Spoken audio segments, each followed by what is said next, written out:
को पढ़ पढ़ करूं प्रणाम, तेज कुंवर श्यामा युगले पढ़ पढ़ करूं प्रणाम। बोलो श्री प्राणनाथ प्यारे की जय। प्यारे संत साथी, आप कई दिनों से परमहंस महाराज श्री रामचंद्र जी श्री गुरुवारों की जीवन चरित्र आप सुन रहे हैं। कितनी कसनी करी, कितनी मेहनत करी। जैसे पेड़ होता है, किसी ने कहा वृक्ष कभी ना फल बखे, नदी नदी में नीर, परमार्थ के कारण संतन धरे सभी। वृक्ष जो फल रखते, वृक्ष नहीं खाता, दूसरे फल खाते। नदी का पानी नदी में पी जाती है, दूसरे को पीते। ऐसे जो संत होते हैं इस संसार में अपने सुख के लिए नहीं आते, दूसरों को उद्धार करने के लिए, दूसरों का कल्याण करने के लिए, दूसरों को परमात्मा का मार्ग दिखाने के लिए संसार में आते हैं। वो कसनी मेहनत करके वो धन इकट्ठा कर लेते हैं, वो सुंदर साथ को बांटते हैं। ऐसे हमारे परमहंस महाराज श्री रामचंद्र जी शेर बाबा ने कितनी मेहनत, कितनी कसनी करी, कितनी तपस्या करी। कई कई दिन तक भूखे रहे, लेकिन किसी को कहा नहीं। आप उनका जीवन सुन रहे हैं, आपके सामने हमारे अहुजा जी सचिन जी सुना रहे हैं। आप लोग ध्यान से सुने उनका जीवन चरित्र। ये कोई दंत कथा नहीं है, उनकी सच्चाई हकीकत है, वो आपको सुनाई जा रही है। बोलो श्री प्राणनाथ प्यारे की जय, सतगुरु महाराज की जय। प्रणधान आत्म संबंधी श्री सुंदर साथ जी परमहंस महाराज जी के बीतक के अंतिम चरण में हमने सुना था कि किस तरह से भगवान भोलेनाथ पूरी मंडली के साथ आते हैं, झंडू दत्त को दर्शन देते हैं और उसके बाद कहते हैं कि आप एक माह यहां रुको, आपकी सब समस्याओं का समाधान हो जाएगा। लेकिन प्रातः होते ही एक महात्मा उन्हें बालाजी जाने के लिए उत्साहित करते हैं, उनको प्रमोद करते हैं। बालाजी हनुमान जी का बहुत बड़ा मंदिर है, लेकिन मन ही मन में झंडूदत्त सोचते हैं कि मुझे तो एक महीना यहां रुकने का आदेश हुआ है। लेकिन वो महंत रोज झंडूदत्त को बालाजी जाने के लिए उत्साहित करते हैं। कुछ दिन बीत जाने के बाद झंडूदत्त को लगता है कि जैसे भोलेनाथ का ही आदेश हो रहा है, वो बालाजी के लिए निकल पड़ते हैं। लेकिन रास्ते में कैसे आश्रम में पहुंचते हैं जहां का महंत उनसे पैर पाल लेता है और उनको एक तरह की चुनौती देता है कि मैं मंगलवार को तुम्हें देख लूंगा। और चुनौती देने की वजह मात्र इतनी होती है कि झंडूदत्त उनको प्रणाम नहीं करते, वो अपनी साधना में रहते हैं। और वो भी इस संसारिक दृष्टिकोण से देखे तो बहुत बड़े तपस्वी हैं। भूत प्रेतों को उन्होंने अपना कहना चाहिए अपने वश में कर रखा है। तंत्र विद्याएं सब जानते हैं, मंगलवार की चुनौती देते हैं। और जब महाराज जी बालाजी की तरफ प्रस्थान करते हैं तो साथ साथ हो पड़ते हैं। और वहीं पर एक माई है जो कहती है कि आप सावधान रहिएगा, ये महात्मा बहुत बुरा है। लेकिन झंडूदत्त कहते हैं मुझे किसी की भी चिंता नहीं है, क्योंकि उन्हें अपने जीवन से कोई प्रेम ही नहीं है। और यहां 8-8 दिन भूखे रहते हैं और यहां पर उस महात्मा की नजर झंडूदत्त पे अच्छी नहीं है। मंगलवार की प्रतीक्षा कर रहा है, साथ साथ चल रहा है। लेकिन एक दिन ऐसा होता है, एक ऐसी शक्ति झंडूदत्त के अंदर आती है कि उनकी पदयात्रा तेजी से चलने लगती है। और अचानक ही एक ही दिन में वो 35 मील चल पड़ते हैं। 35 मील का मतलब है सुंदर साथ जी कम से कम 56 किलोमीटर वो एक दिन में चलते हैं। और बीतक में ऐसे लिखा है कि उनके कदम ऐसे पड़ रहे हैं जैसे वो फूलों के ऊपर अपने कदम पे कदम धर रहे हैं। और कहते हैं कि क्या बैरी क्या उसका बैर, वो न जाने कहां छूट जाता है। और यहां पर जब बालाजी पहुंचते हैं, बालाजी में मंदिर में नहीं जाते हैं क्योंकि उनकी आस्था मूर्तियों में नहीं है। गंगा के तट पे जाके वो स्नान करते हैं, लेकिन पाप नाशनी गंगा का तट है, लेकिन वहां तक पहुंचते पहुंचते उनकी लंगोटी फट जाती है। अब वस्त्रहीन है, दिगंबर है, एक कांधे पे कमलिया है बस, और कुछ नहीं है। और ये क्या सोचते हैं कि जिस हालत में प्रभु रखेगा मैं उसी हालत में रहूंगा। और नींद इस तरह से उनसे दूर है कि नींद अब आती ही नहीं है। और मरण लालसा मन में जाग जाती है कि अब जीकर क्या करना है, क्योंकि ये जो संसार है ये देव दानवों की दुनिया है। किसका यहां सहारा है, किसे सौंपे अपने आप को, किसके आगे अपना समर्पण करें। ना यहां परमात्मा नजर आता है, ना कोई सद्गुरु मिलता है।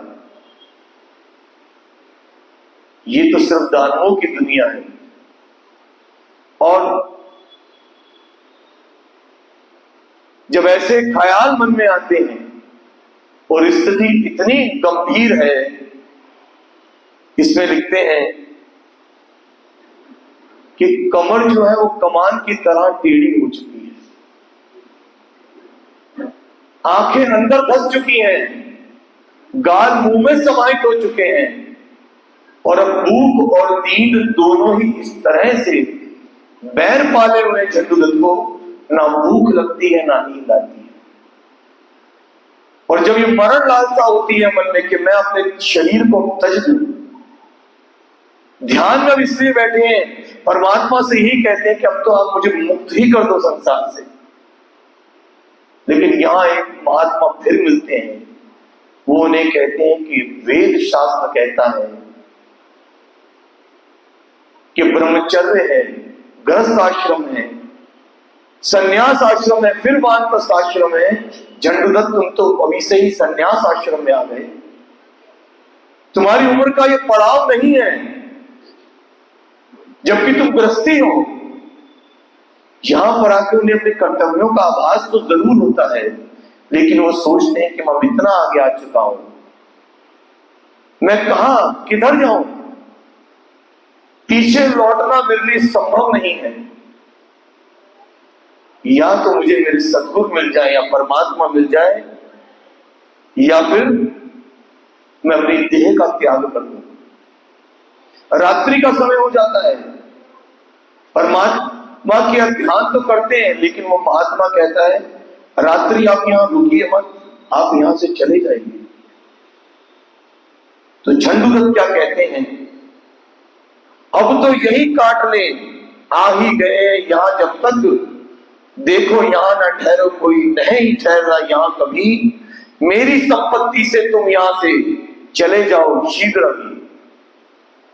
वो कहते हैं ये मठ ये आश्रम मेरा है, मुझे तुम्हारे जैसे महात्माओं की कोई आवश्यकता नहीं है जो अपने कर्तव्यों से भागते फिर रहे हैं। यहां पर झंडूदत्त को लगता है कोई बात नहीं महात्मा जी, आपका मठ है, आपका आश्रम है, मैं यहां से अभी तुरंत लौट जाता हूं, क्योंकि यहां पर महात्मा जो है वो उनकी परीक्षा ले रहे हैं, क्योंकि आसपास इतना घना जंगल है, लौटकर कहां जाएंगे। बालाजी से आगे बढ़ चुके हैं, पुनः बालाजी जाने का मन में भाव भी आता है। महात्मा को बोलते हैं बालाजी वापस लौट जाऊंगा, इतनी रात्रि में लौटोगे, नहीं लौट पाओगे झंडूदत्त, और मैं तुम्हें रहने नहीं दूंगा। लेकिन स्वाभिमानी भी कम नहीं है, अपमानित तो बहुत जगह होते हैं। कहते हैं महात्मा जी मुझे किसी का डर नहीं है, वो कहते तुम्हें बिल्कुल डर नहीं लगता, तुम भयभीत नहीं होते? घना जंगल है, जंगली जानवर है, अभी बालाजी के लिए निकलोगे प्रातः काल से पहले पहुंच नहीं पाओगे। मन में सोचते पता नहीं पहुंचेंगे कि नहीं पहुंचेंगे, लेकिन दुर्गम पहाड़ी रास्तों से झंडू तक चल पड़ते हैं। दुर्गम रास्ता है, किसी की चिंता नहीं, परवाह नहीं, और प्रातः बालाजी पहुंचकर एक मठ के सामने पहुंच जाते हैं, आसन लगा देते हैं। अवस्था बिल्कुल वस्त्रहीन, दोनों पैरों को जोड़ लेते हैं, अपने मुख को, अपने चेहरे को छुपाते हैं। और वो जो दिन है वो मंगलवार का दिन हो चुका है। मठ के सामने पेड़ के नीचे प्रातः बालाजी में पहुंचते हैं।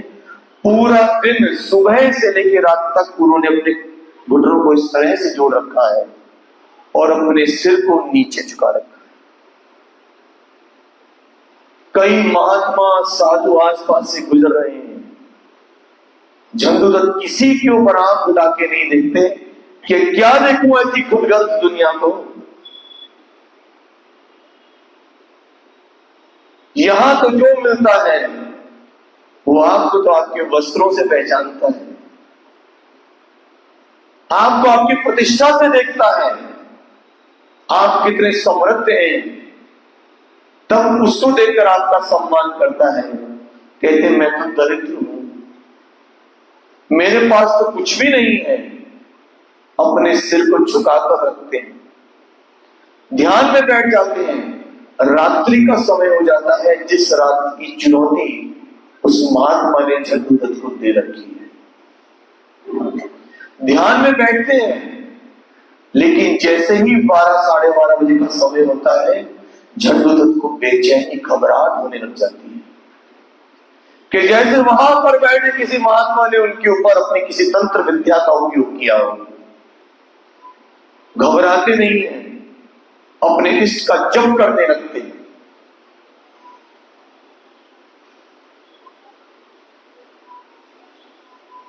सर अपना निज घुटनों में था, बीत चुकी थी अर्धरात्रि, आधी रात उतरती होगी, हुई हमको कुछ घबराहट सी, सुमरन क्या इष्ट का अपने जपते जपते रात गई, बैठे रहे उसी मुद्रा में जब तक पूर्ण प्रभात हुई।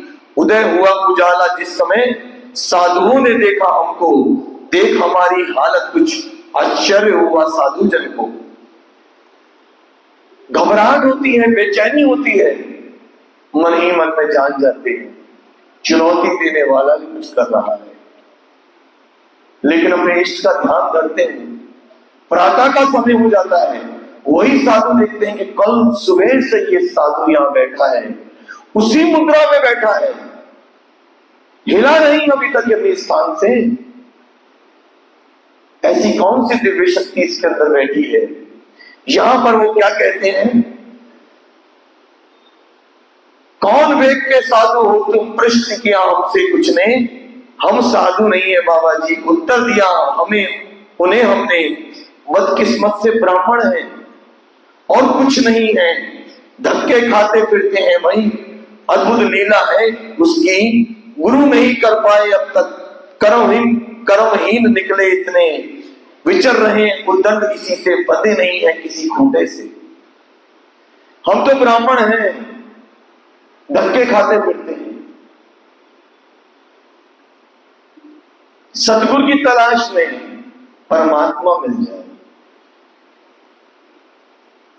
पिया में बोल तो भाट तो को ढूंढिया, छोड़ धंधा सब और, पीछक पूरे सुहागनी, कोई बिताए पिया ठौर। यही कहते हैं कि मुझे तो सतगुरु की तलाश है, मुझे परमात्मा की तलाश है। एक सुहागनी, एक विरहनी, सिर्फ उसकी यही दरकार है कि मुझे मेरा पिया मिल जाए। सामने बैठे मठाधीश जो हैं उन तक ये सूचना पहुंचती है, कि कल सुबह से एक ऐसा ब्राह्मण बैठा है जो अपने स्थान से हिला नहीं है, वस्त्र नहीं है उसके पास में, कोई दरकार नहीं है, उसको कुछ नहीं चाहिए। भगवान दास जो मठाधीश है अपने मठ से बाहर निकलते हैं, झंडूदत्त के करीब पहुंचते हैं और ये क्या कहते हैं, जहां धरा का अपना पिंजर, पिंजर समझते हैं, सुंदर साथ की जो वजूद है वो कंकाल के समान हो गया है। जहां धरा का अपना पिंजर, विपट सहारा था जिसका, पेट पिचक रहा है गया कमर से, जैसे दम निकल रहा इसका, मुंह बन गया घोंसले सा एक, केवल आने जाने को, श्वास पक्षी आता जाता बस, बना रहा जैसे खाने को। उठ तो सकते हम नहीं थे, लटके थे धागे तक पर, पूर्ण दिगंबर बने पड़े थे, था दरिद्र हमारे पर, आकर सन्मुख हुए खड़े हुए, देखा हमें आंख भर गए, बड़े गौर से देख दाख कर इस प्रकार बोले हमसे। कहते हैं मैं से पिंजर की समान हो गया हूं, उठ नहीं सकता हूं, क्योंकि एक दिन पहले 56 किलोमीटर की यात्रा 8 दिन से भूखे व्यक्ति ने की है, जो सिर्फ जल पर जीवित है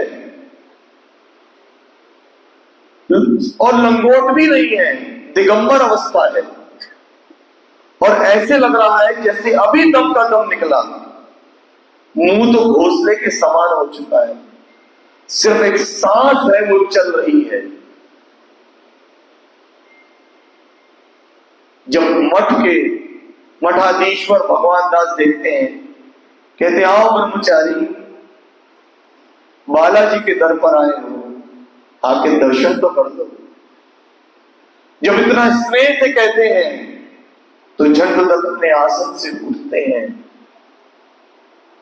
और धीरे धीरे उनके कदमों में कदम रखते हुए मठ के अंदर पहुंच जाते हैं। मठाधीश्वर भी देखते हैं, ऐसा साधु आज तक नहीं देखा। कितने लोग आए, कितने चले गए, इसकी कुछ इच्छा ही नहीं है। कहते हैं तुम्हें सब सुख सुविधाएं देंगे, क्या चाहते हो? परमात्मा चाहते। कोई गुरु नहीं किया आज तक, मुझे सच्चे सतगुरु की तलाश है जो मुझे धाम का पता बता दे। भगवान दास कहते हैं मुझे गुरु बना लो।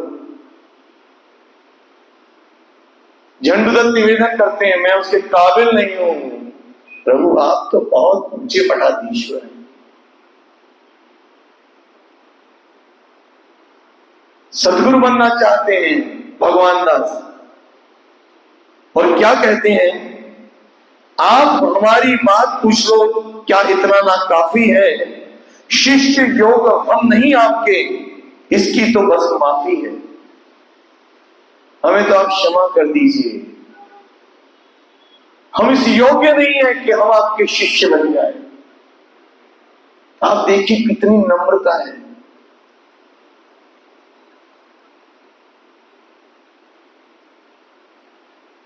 कहते हम आपके योग्य ही नहीं है, और वो कह रहा है कि मैं आपको अपना शिष्य बनाना चाहता हूं, जो बहुत बड़े मठ का मठाधीश्वर है। फिर कहते हैं बाहर सहन यह ना हो पाएगा, संचालन में असमर्थ, शिष्य बने भी काम चलाना, सिद्ध हुए हम आगे व्यर्थ। मन है डावाडोल हमारा, चित्त दुनी से उल्टा है, खोज रहे हम अन्य किसी को, अभी सिर्फ उसी की इच्छा है। वो जानते हैं कि मैं जिसकी तलाश में हूं ये वो बता नहीं पाए। कई बार पुजारी जी चर्चा में बताते हैं हीरे की पहचान सिर्फ जोहरी को होती है। झंडूदत्त इतनी कसनी कर चुके हैं, इतनी लंबी यात्रा पद यात्रा कर चुके हैं, उन्हें पता है कि जौहरी कौन है। वो मना कर देते हैं और क्या कहते हैं, कृपा मात्र काफी है भगवान, ज्यों की त्यों यदि बनी रहे, तत्पश्चात उन्हें झुक करके सादर हम प्रणाम किए। उन्हें प्रणाम करते हैं, आपने हमसे इतना पूछ लिया, आपकी इतनी ही कृपा, इतना ही उपकार समझो जितना साथ निभा दे। सुंदर सा जी, सबसे सफल जीवन वही होता है जिस जीवन में हमें किसी से ना कोई शिकायत हो, ना बुलाना हो। और हमारे जीवन में तो शिकायत और उलानों की एक बहुत बड़ी लिस्ट है। इतना अपमान सहने के बाद भी जहां कहीं भी जाते हैं धक्के मार के लोग निकाल देते हैं, लेकिन शिकायत कभी किसी से नहीं करते। सिर्फ एक बात मन में धारण कर रखी है कि मुझे देखने वाला देख रहा है, किसी से कुछ मांगते भी नहीं है। वो कहते हैं सब सुख सुविधाएं मिलेंगी, लालच दे रहे हैं मठाधीश्वर, क्या चाहते हो, आराम से हमारे पास रहो, ठाट बाट से रहो,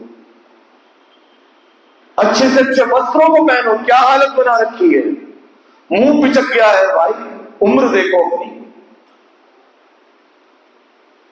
पेट पीठ में जा चुका है, जो कमर है वो झुक चुकी है, और ऐसा प्रण करके बैठे हो, छोड़ दो। नहीं, क्योंकि भोलेनाथ बार बार कह रहे हैं तुम्हें सद्गुरु मिलेंगे। सुंदर सा जी, भोलेनाथ की बहुत बड़ी लीला है। भोलेनाथ पंचवास्तव में है, पहले भी मैंने अभी तक में बताया। वो जानते हैं ये कौन है, अंदर की शक्ति को पहचानते हैं। जिस तरह ब्रज के अंदर श्री कृष्ण तन के अंदर धनी बैठे हैं, वो यशोदा मैया के पास पहले पहुंचने वाले भगवान भोलेनाथ हैं। यशोदा माता से कहते हैं कि मुझे अपने लल्ला के दर्शन करा दे। वो कहती है मेरा लल्ला तो तुम्हें देख के डर जाएगा महात्मा जी। कहती है नहीं भाई, यशोदा मैया मेरे पे एहसान कर दो, मुझे उसके दर्शन करवा दो।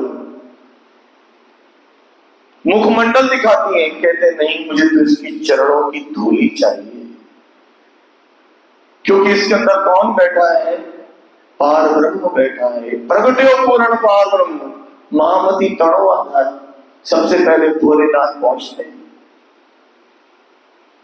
सावन का महीना चल रहा है, इसी समय भोलेनाथ उमा को अमर कथा सुनाते हैं। कहते हैं ब्रह्म मुनि आएंगे, उमा सुन नहीं पाती।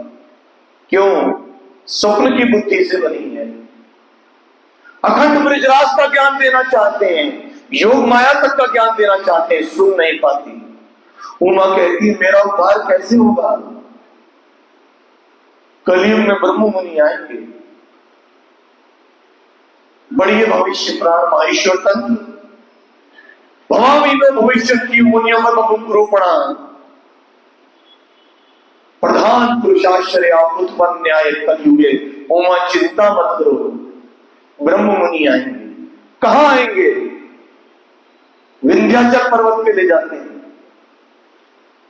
दंडवत परिक्रमा करते हैं भोलेनाथ। कहते हैं उमा यहां पर जागनी रास रचाएंगे 28 में कलयुग।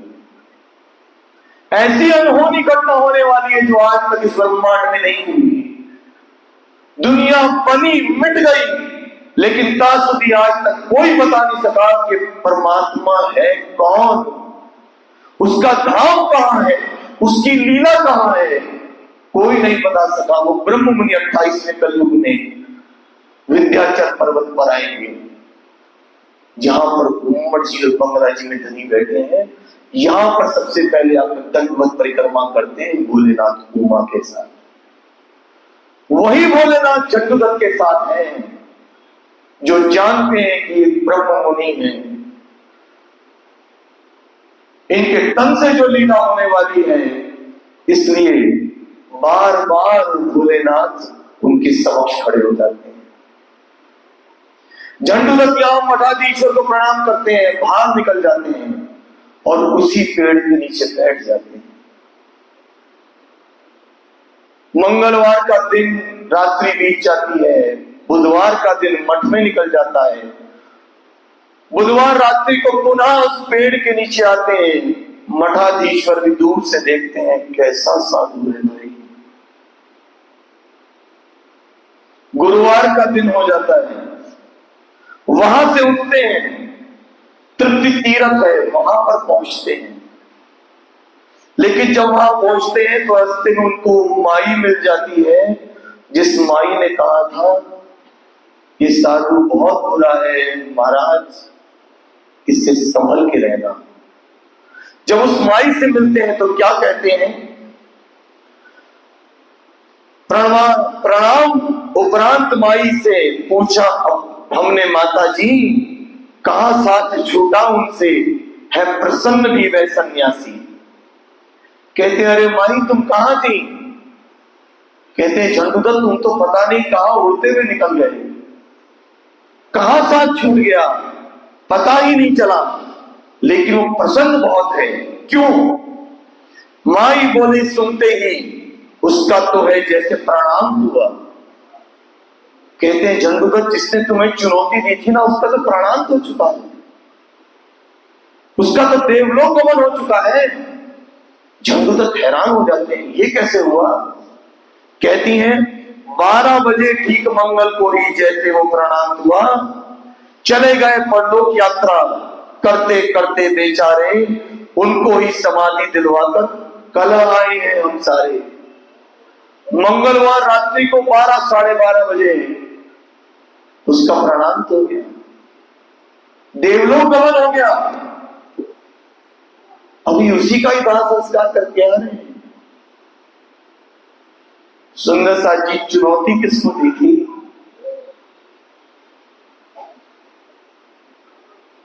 झंडूदत्त को चुनौती दी है। पहचान नहीं है, अहंकार में बैठे हैं। देख कौन रहा है? महादेव देख रहे हैं। पंचवासनाएं जिनके चरणों में घूम रही हैं। हनुमान जी अभी उनसे प्रार्थना करेंगे, मुझे अपने हृदय में स्थान दे दीजिए महाराज। सुंदर सा जी ये है कसने का बल। कोई क्या बात माता करेगा किसी का, और अभी तो धामधनी का नाम जानते नहीं है। सिर्फ मन में ठाना है कि मुझे परमात्मा से मिलना है। कौन से परमात्मा से मिलना है? जिसको आज तक महादेव नहीं पा सके, उस परमात्मा से मिलना है। जिस महादेव से उनकी रोज वार्ता होती है, उस परमात्मा से मिलना है। कहती है उसका तो प्रणाम हो गया। मंगलवार की चुनौती दी थी झंडूदत्त उसने, और 12 बजे झंडूदत्त को एक बेचैनी होती है, और ठीक 12 बजे उसका प्रणाम हो जाता है। और यहां पर क्या कहते हैं, उस माई की बात सुन बड़ा हुआ अफसोस, जाने कैसे कर्म का मिला उसे पारितोष। ये ऐसा कौन सा गुनाह हो गया था उसे कि जिसका वो परिणाम उसने भुगता। अपनी जीवन लीला ही उसकी समाप्त हो गई। कुछ नहीं कहते, मौन रहते हैं। सुंदर साथ जी उसकी जगह अगर हम होते तो क्या कहते? मेरे से पंगा लिया था उसने, जानता नहीं था मैं कौन हूं। अरे रोज भोलेनाथ के दर्शन होते हैं, माई तुम्हें पता नहीं है। हम तो सुंदर साथ जी हर घड़ी किसी ना किसी अहंकार के घोड़े पर बैठे हैं। झंडूदत्त को अफसोस होता है, न जाने कौन सा ऐसा कर्म हो गया जिसका उसको पारितोष मिला है। हर बार झंडूदत्त के साथ जब कोई बुरा करता है तो कहते जा तेरा भी भला हो। कोई देख कसाला तुमको तुम भला चाहिए, तेरे सरद भाव की ना छोड़ियो, नजर पीछे फिराओ जी। क्योंकि जिसकी नजर सदैव परम धाम में धनी के चरणों में है, कोई कितना भी कसाला दे दे, अरे तेरा भी भला हो। वहां से चल पड़ते हैं और एक महालक्ष्मी मंदिर में पहुंचते हैं। महालक्ष्मी मंदिर में बहुत से साधु महात्मा हैं और यहां स्थिति इतनी विकट है, झंडूदत्त की स्थिति इतनी खराब है, लेकिन महालक्ष्मी मंदिर पहुंचने से पहले वो मठाधीश्वर उनको 5 फल जरूर देते हैं, क्योंकि झंडूदत्त कहते हैं अगर मुझे कुछ देना है तो फल दे दीजिए। वो भी प्रण ले रखा है कि 5 दिन बाद भोजन करूंगा, वो भी सिर्फ फल, वो भी 5 फल आरोपते हैं। मठाधीश्वर का भी सम्मान करते हैं, आपने जो दिया आपकी कृपा। मठाधीश्वर यही कहते हैं ये तो आरोप लीजिए, हम तो आपको सुविधाएं देना चाहते हैं, कुछ मांग लीजिए, क्योंकि मठाधीश्वर यहां समझता है कि शायद मेरे से कुछ अच्छे वस्त्र मांग लेंगे। नहीं मांगते, कहते हैं बस फल दे दीजिए। फल आरोपते हैं, महालक्ष्मी मंदिर की तरफ चले जाते हैं जहां बहुत से संत बैठे हैं, महात्मा बैठे हैं। लेकिन जब वो वहां पहुंचते हैं, वहां सब सुख सुविधाएं हैं, लंगर चलता है 24 घंटा, जितने भी महात्मा हैं उनको सुविधाएं दी जाती हैं। किसी को इलाज कराना हो, दवाई देनी हो तो वो भी दी जाती है। लेकिन जैसे ही मंदिर के पास पहुंचते हैं, वहां पे बैठे साधु संत चिल्लाने लगते हैं भगाओ इसको यहां से, ये क्या हालत कर रखी है इसने। क्योंकि जितने बैठे हैं सबने अच्छे अच्छे शाल पोशाके ओढ़े हुए हैं, ऐसी धोती कुर्ते में तिलक लगा रखे हैं, बड़े डिंबकधारी हैं। और यहां झंडूदत्त फकीर हैं, कहते शर्म नहीं आती तुझे, कैसे घूम रहा है। हाथ जोड़ते हैं जैसे आप संत हो, आप भी किसी की तलाश में निकले होंगे, मैं भी निकला हूं। अपने पास में बिठाते नहीं है, 2-4 लोगों को बुलाते हैं, धक्का देके बाहर निकलवा देते हैं। क्या कहते हैं, एक साथ आदर इतनों से पाया तो स्वीकार किया। कहते हैं क्या आदर सम्मान मिल रहा है, और जब मिलता है तो ऊपर नजर घुमाते हैं, देख रहे हो भाई। उस परमात्मा से ही कहते हैं क्या गलती है मेरी, नहीं मांगूंगा, ना भोजन मांगूंगा, ना वस्त्र मांगूंगा।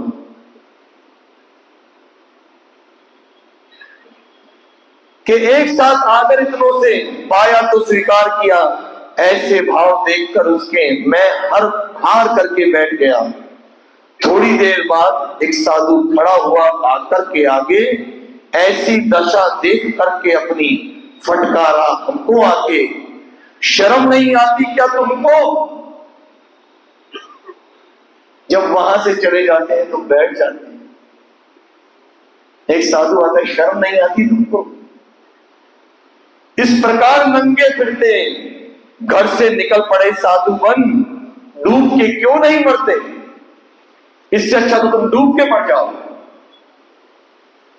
इतने सेठ पड़े हैं जिनकी गिनती तक ना हो पाती। कहते हैं बालाजी में इतने सेठ पड़े हैं भाई, जिनकी गिनती ना हो पाती। तुमसे एक लंगोटी उनसे जाकर मांगी नहीं जाती। अरे तुम एक लंगोटी तो मांग लो।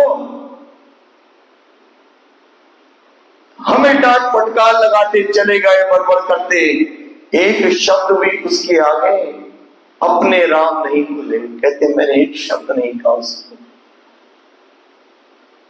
पर मन ही मन लगा बोलने। जिसकी खातिर घूम रहा आंखों वाला है वह तो उसको नहीं दिखता होगा। अरे जिसकी खातिर घूम रहा हूं, क्या उसकी आंखें नहीं है, वो नहीं देख रहा क्या मुझको।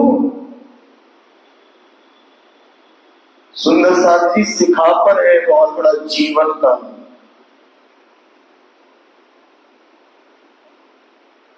एक समस्या क्या आ जाए, दुनिया में धक्के खाते फिरते हैं, हाथ जोड़ते फिरते हैं।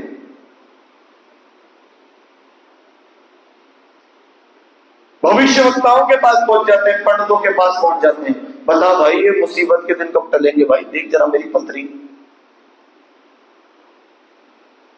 वास्तु शास्त्री को बुलाते हैं, यार क्या बात है, धंधा पानी कम है, देख जरा यार क्या करता है, ये हालत है हमारी तो। और वो क्या कहते हैं, नहीं मांगूंगा। अरे जिसके लिए भटक रहा हूं वो भी तो देख रहा है।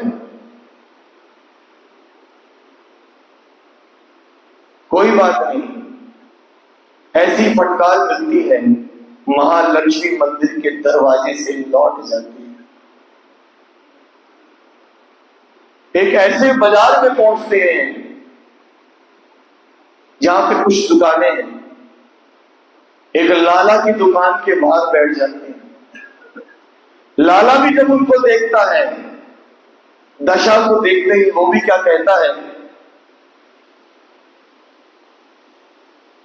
कि कमर लगा जाओ बैठे हम भी उस उलूक सी शाला में, भाप लिया लेकिन अपने को एक दुकान के लाला ने, एक दुकान के लाला ने उनको अपने पास करीब बैठे देख लिया और क्या कहा।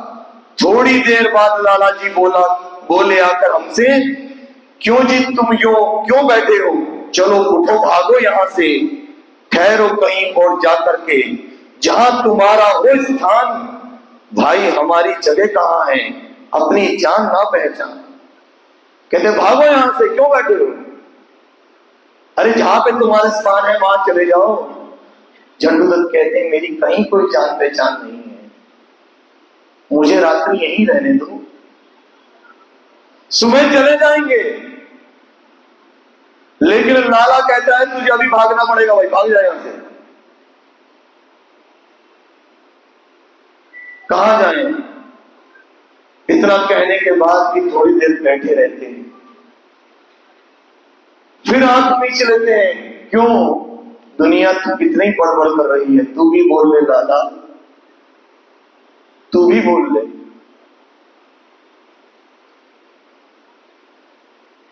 एक घंटे बाद लाला फिर आता है, क्या कहता है, जगह ठहरने की नहीं है ये, कहीं जाओ मांगो खाओ, रात काट लेने दो हमको, लाला जी तुम मत घबराओ, कुछ लेते तो नहीं आपसे, हम तंग फिर क्यों करते, कहां चले जाएं अब बोलो, सोचो जरा कृपा करके। लाला गुड़गुड़ सी करते चले गए ऐठे ऐठे, धौंस घास देकर भगने की, फिर दुकान पर जा बैठे। जब बाजार बंद होने का था वक्त हुआ, लाला आया, कुछ परिवर्तन सा हमने उसके अंदर है पाया। गुड़गुड़ करता रहा सारा दिन, लेकिन जब बाजार बंद हो गया तो लाला के अंदर परिवर्तन आ गया। ये परिवर्तन क्यों आया, क्योंकि उसी दिन ही मन में सोचा था जिसके लिए मैं भाग रहा हूं, क्या उसको नहीं दिखता होगा। अब लाला में इतना परिवर्तन आ गया है, वो झुक झुक के झंडूदत्त को प्रणाम कर रहा है, अपने व्यवहार के लिए माफी मांग रहा है, कह रहा भाई मेरे से लंगोटी ले लो।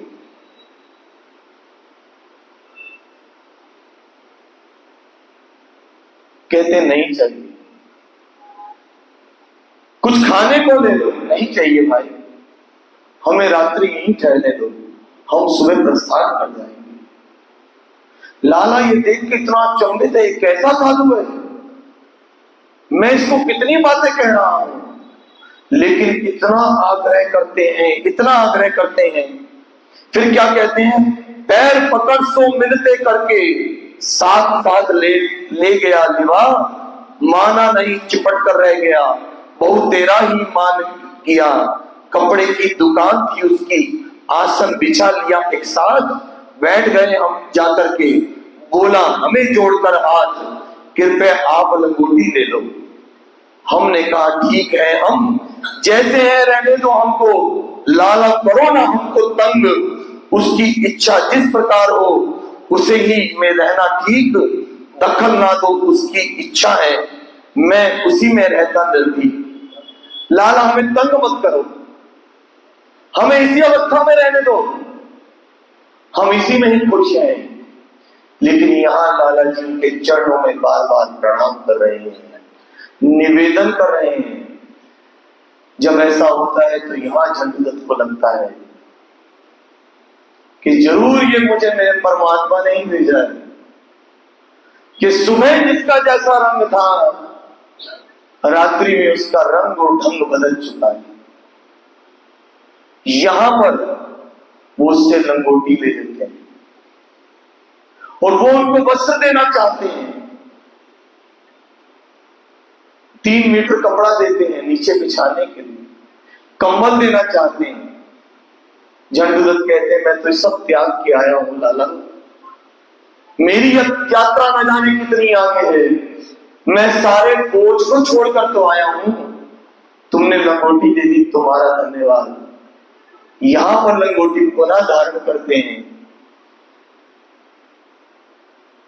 मगर लाला के मन में इतनी आत्मग्लानि हो रही है कि मैंने एक ऐसे संत का अपमान किया है, क्योंकि सुबह से लेकर रात तक वो उसको देखते हैं। ये किसी से कुछ नहीं मांगता, किसी के आगे हाथ नहीं फैलाता, ये कैसा साधु है। अपने पे इतनी आत्मग्लानि होती है, लेकिन एक पतला सा कंबल यहां पर झंडूदत्त को दे देते हैं। कहते हैं कि मैं आपसे निवेदन करता हूं कि आप ये कंबल मेरे से ले लीजिए, और उससे ले लेते हैं और आगे की तरफ अपने कदम बढ़ाते हैं। अब बहुत मंदिरों में पहुंचते हैं, किष्किंधा पहुंच जाते हैं जहां बाली और सुग्रीव का स्थान है। वो उस मंदिर में पहुंचते हैं जहां पर सीता का हरण हुआ था। भगवान राम के मंदिर में पहुंचते हैं और ऐसे ऐसे स्थानों पर पहुंचते हैं जहां पे दुर्गम पहाड़ियां हैं, जहां कुछ नहीं है आसपास, जंगली जानवर हैं, लेकिन अपनी यात्रा को रोकते नहीं हैं। अंदर एक ऐसी गतिशील शक्ति है जो उन्हें उड़ा के ले जा रही है। लेकिन अब एक ऐसे स्थान पर पहुंचते हैं संध्या के समय जहां हनुमान जी का एक मठ है, हनुमान मंदिर है।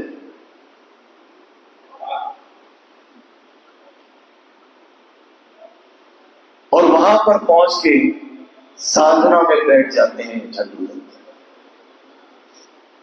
और क्या करते हैं, हनुमान के एक मठ था, उस दिन हमने उसमें जा बैठे हैं। कंबल का आसन था नीचे और चदरिया ओढ़े थे, कनपटियों के आजू बाजू लगे हुए निचगोड़े थे, आंखें मीची रहा इतनी बस, नींद हमें आती कब थी, यही थी अभ्यास नित्य था, इससे अवधि काफी बीती।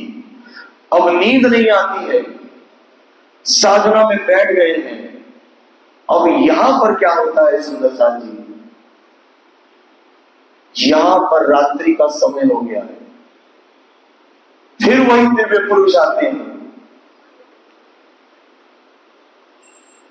हाथ पकड़ते हैं, साधना टूटती है, आंखों को धीरे धीरे से खोलते हैं और सूरज जैसा तेज निकलने लगता है। हर एक वस्तु स्पष्ट रूप से दिखाई देने लगती है और एक विशाल आकृति सामने खड़ी हो जाती है। छूने पर भी वो नजर नहीं, छू नहीं पाते ऐसे महसूस होता है, लेकिन वो आकृति साकार होती चली जाती है।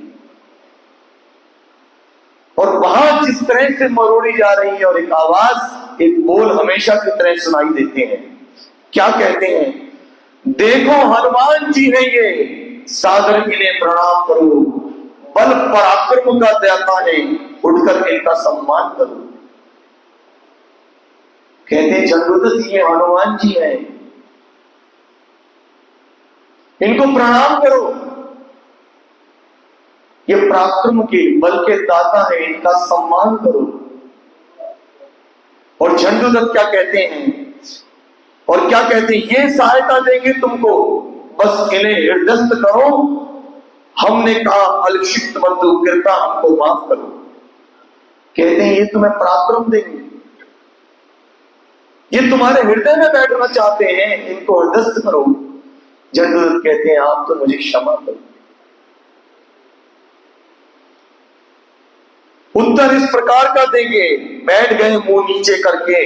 दिव्य पुरुष बोला अपने से, बाहों को झटक करके, हनुमान जी खड़े हुए हैं, तुम प्रणाम तक नहीं करते, शिष्टाचार ये नहीं है, बुरी बात क्यों नहीं करते। उन्हें देखकर मैं बोला, भाई हनुमान है रहने दो, क्या मतलब इनसे अपने को, हमको बैठा रहने दो। कहते हैं महाराज मुझे मेरी हालत पे छोड़ दो। भगवान भोलेनाथ तो देवों के देव महादेव हैं, उनके दर्शनों को प्राप्त कर चुके हैं। और यहां हनुमान जी चाहता है कि हम आपकी सहायता करेंगे झंडूदत्त, क्योंकि जिस यात्रा में तुम निकले हो मैं भी उस यात्रा का सहभागी बनना चाहता हूं। सुंदर साथ जी आप देखिए, जब आप राज्य की धनी की उस पारब्रह्म की सेवा में लगेंगे तो ये पंचवासनाएं आपकी सेवा करेंगी, इसका प्रमाण है भीतर। आप जब अपना कदम धनी की तरफ बढ़ाएंगे, जिनके पीछे दुनिया भटक रही है, देवी देवता के पीछे भटक रही है, वो देवी देव आपके समक्ष खड़े रहेंगे। आप करो तो सही, उस कदम तरफ अपने कदमों को बढ़ाओ तो सही। यहां सिर्फ हनुमान जी इतना चाहते हैं, झंडूदत्त अपने हृदय में धर दो, इस यात्रा के हम सहभागी बनना चाहते हैं। फिर क्या कहते हैं, क्यों सहायता लेंगे इनसे, अटक रहा क्या ऐसा काम, 33 कोट देवता है यहाँ, किस किस को हम करें प्रणाम, हमें नहीं करवाना कुछ भी, अपना काम निभा देंगे। हमें जरूरत है जिसकी, उसको हम खुद ही पालेंगे। यह सर कभी नहीं झुकता, बिना वजह मत तंग करो, यह तो अपने अपने को ही झुकेगा, जाओ ध्यान मत भंग करो। दिव्य पुरुष कुछ सचुकाए, फुसफुसाए फिर कानों में, हनुमान जी काम आएंगे बड़े तुम्हारे कामों में। और यहां हनुमान जी हाथ जोड़कर खड़े हैं और क्या कहते हैं, सदा रहेंगे साथ तुम्हारे, हर्ष कौन सा है आपका, बहुत जिद की दिव्य पुरुष ने हमको जब मजबूर किया, हनुमान जी थे जिधर उधर से, पीछे को मुंह हमने फेर दिया। जहां हनुमान जी होते हैं झंडूदत्त का मुंह फेर देते हैं, हनुमान जी फिर सामने खड़े हो जाते हैं और क्या कहते हैं, जिसमें वह आकृति सामने की ना हमको नजर पड़े, जब देखा तो हनुमान जी इधर पहुंच के आ खड़े हुए, अब तो चलने की होठ, कहते हो जैसे कुछ हनुमान लगे हमें वो बड़े भयंकर, शब्द ना आता था एक कान, फेर लिया फिर से हमने मुंह, दिशा तीसरी को छट लिया, तब हमने हनुमान इधर भी खड़े हुए फिर घेर दिया। अब यहां हनुमान जी उनको घेर के प्रार्थना करते हैं। तब झंडूदत्त ने कहते हैं, ठीक है महाराज, आप इतना आग्रह कर रहे हैं तो लगता है परमात्मा की यही कृपा है। आगे के चरण में झंडूदत्त यही कहते हैं, और हनुमान जी इतने प्रसन्न हैं, वो जानते हैं कि मैं आज किसी ब्रह्म मुनि के शरीर में अवतरित होने वाला हूं, क्योंकि 33 करोड़ देवी देवता उस पार ब्रह्म के नाम को ही तो जानना चाहते हैं। हनुमान जी की प्रसन्नता का ठिकाना नहीं है। यहां के बाद अगली लहर में हनुमान जी झंडूदत्त के अंदर प्रवेश करते हैं। अब यहां पर झंडूदत्त ऐसी पद यात्रा कर रहे हैं कि हर क्षण अपने आप को न जाने कितने किलोमीटर आगे पाते हैं, क्योंकि उस तन के अंदर हनुमान जी बैठे हैं। अब न जाने कितनी दुर्गम पहाड़ियों को पार करेंगे, ऐसे ऐसे स्थानों को, बाधाओं को पार करते चले जाएंगे कि उनके अंदर कौन पवन पुत्र हनुमान बैठे हैं और ध्यान सदा करते हैं। हनुमान जी अपने आप को तृप्त समझते हैं। आगे किन किन पड़ावों पर पहुंचेंगे और एक बार पुनः झंडूदत्त जड़ोदा पांडा पहुंच जाएंगे। और जब वहां पहुंचेंगे लोग उनका सत्कार नहीं करेंगे, अनादर ही करेंगे। लेकिन इस शेरपुर की धर्मधरा पर पहुंचेंगे और यहां पर क्या होगा, उनके मुखारबिंद से निकला हुआ हर वचन सत्य होगा।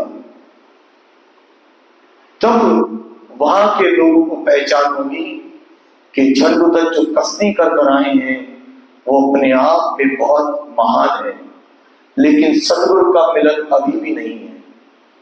सुंदर साथ जी बीतक प्रसंग में सुन रहे हैं हम, जयराम भाई कंसारा को जगाया किया प्राणनाथ ने।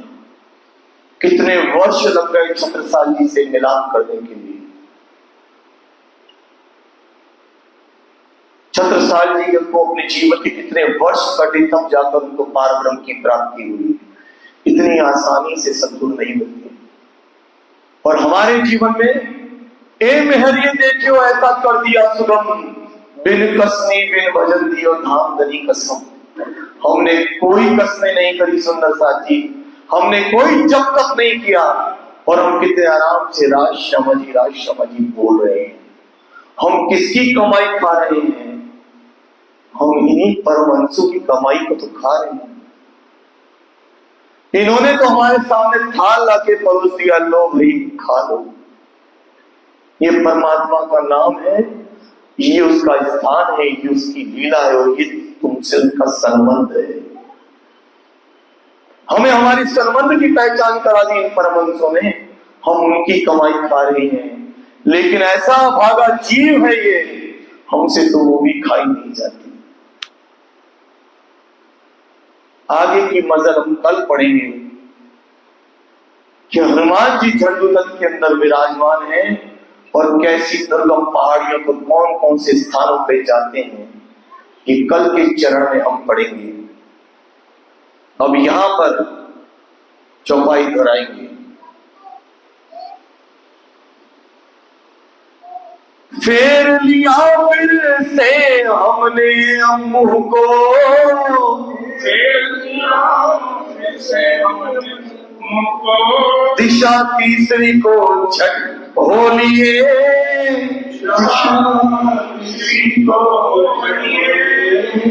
तब हमने हनुमान की धरती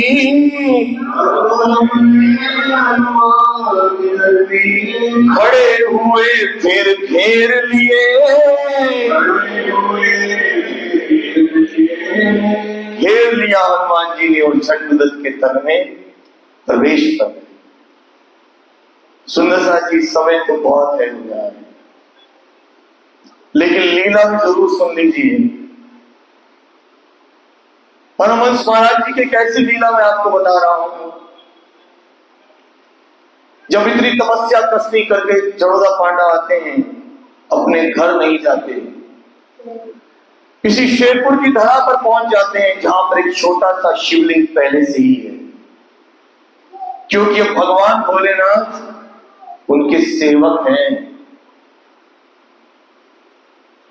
क्योंकि धाम धनी श्री राज शर्मा जी उनके हृदय में बैठ चुके हैं। यहां पर आकर कसनी करते हैं, कोई झोपड़ी भी नहीं है। हमारे बड़े बताया करते थे कि जब महाराज जी यहां साधना करते थे तो आसपास घना जंगल होता था, और जब साधना में बैठते थे तो कई कई दिन बैठ जाते थे। जड़ोदा पांडा से सुंदर सा भाग कर आके उनके दर्शन करता था और ऐसे समाधि में हो जाते थे कि कई कई दिन उनको समाधि में होते थे और उनकी देह पड़े पड़े पीछे गिर जाती थी। बारिश हो रही है या सूरज की किरण उनके मुखारबिंद में पड़ रही है, परमहंस महाराज जी को पता नहीं चलता था। लेकिन जब कभी सूर्य उनके चेहरे पर दमकता था तो शिवलिंग के पास में से एक सांप, या यूं कहिए भगवान भोलेनाथ उनके मुखार बिंदु पर ऐसे खड़े हो जाते थे कि महाराज जी की तपस्या भंग नहीं होनी चाहिए।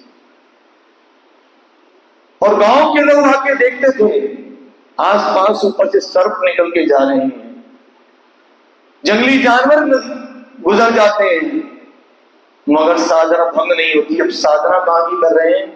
चितवनी कर रहे हैं परम धाम की। सुंदर साथ जी, अब धाम तरा कुछ मंजोए मानिक नारे बन की सोए, पश्चिम चौगान बड़ो बन कहिए, पोखरा जी जमुना जी लइए, अब अष्ट पैर में घूम रहे हैं। जब सर्प ऐसे हो जाता था और जैसे ही सूर्य चला जाता था तो सांप पीछे लौट जाता था। भगत इंद्राज जी ने देखा, उन्हीं का ही नाम सुना मैंने कई सुंदर साथ से।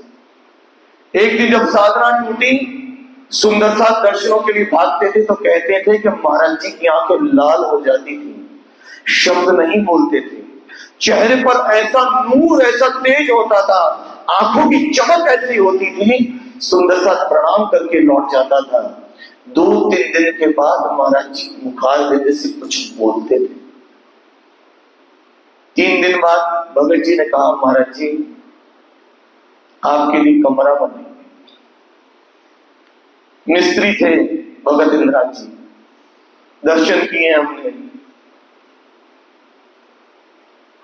हमारे शेरपुर के पुजारी जी चंद्रबोस जी के चाचा जी हैं, 102 वर्ष की अवस्था तक जिए हैं। धाम का मन अभी हुआ है 5-6 साल पहले।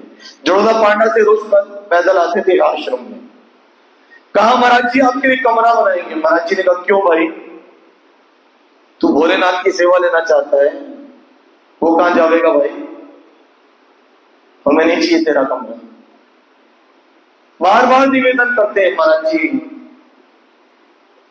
आप यहां साधना करते हो, कभी बारिश है कभी सूरज की धूप है, बार बार आगाह करने पर, कई दिन कहने पर महाराज जी कहते अच्छा भाई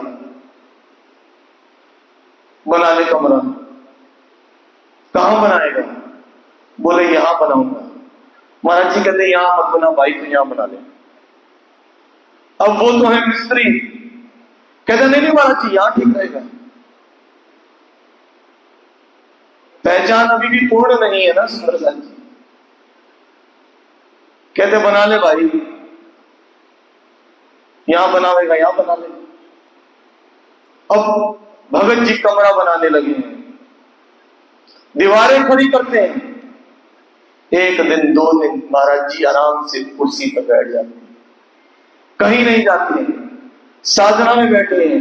शाम का समय होता है, भगत जी कहते हैं अभी कमरा बन रहा है, बना ले भाई हमें कोई जल्दी कहां है। 1 दिन ऐसा आता है जिस दिन कमरा तैयार होना है, कमरे के अंदर खड़े हैं, दीवारें बनाते बनाते ऐसा ही दिमाग फेर देते हैं, दरवाजा बनाना ही भूल जाते हैं। अब कमरे के अंदर है, जहां पे दरवाजा बनाया था वहां पर भी अंदर बैठे बैठे हैं ईंट जोड़ते चले जा रहे हैं। संध्या का समय होता है, महाराज जी कहते हैं भगत जी कहां हो? भगत जी देखते हैं अरे भाई ये क्या हुआ, खुद कमरे के अंदर हो जाते हैं। फिर मुंह से निकलता है धनी मैं तो अंदर रह गया। अरे भाई ये क्या हो गया? कमरे को तोड़ते हैं अंदर से। कहते कहां कमरा बनाना है? कहते हमने तो पहले ही कही थी भाई यही बना दे। ये तार का पवन तब बना है सुंदर साथ।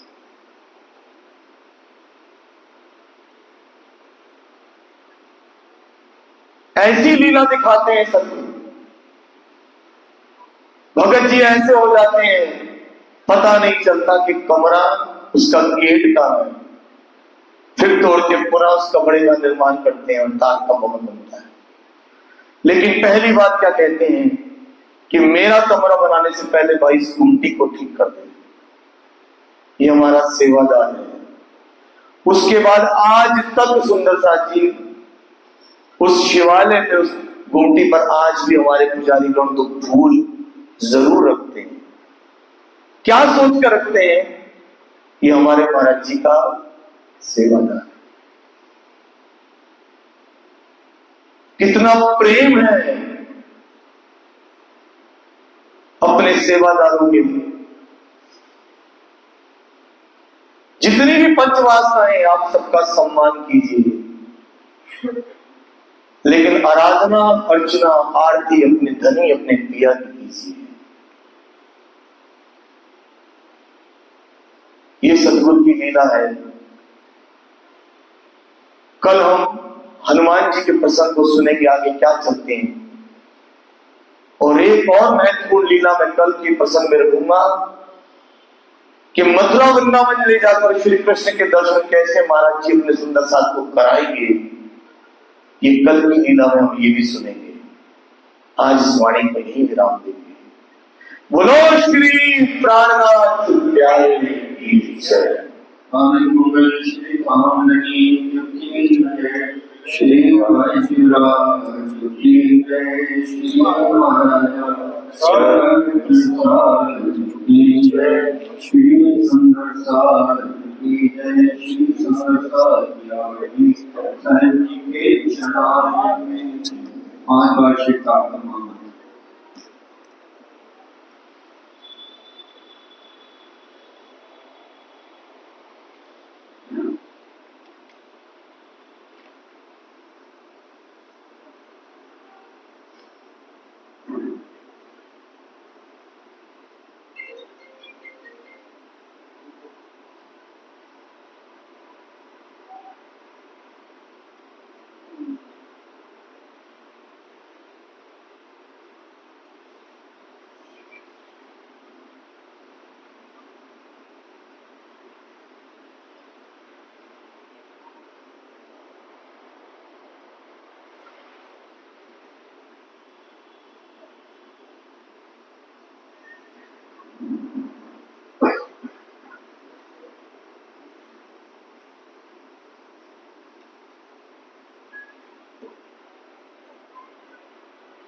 प्राणनाथ प्यारी की पूर्ण ब्रह्म ब्रह्म से प्यारे, पूर्ण ब्रह्म से प्यारे, आनंद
श्री प्राण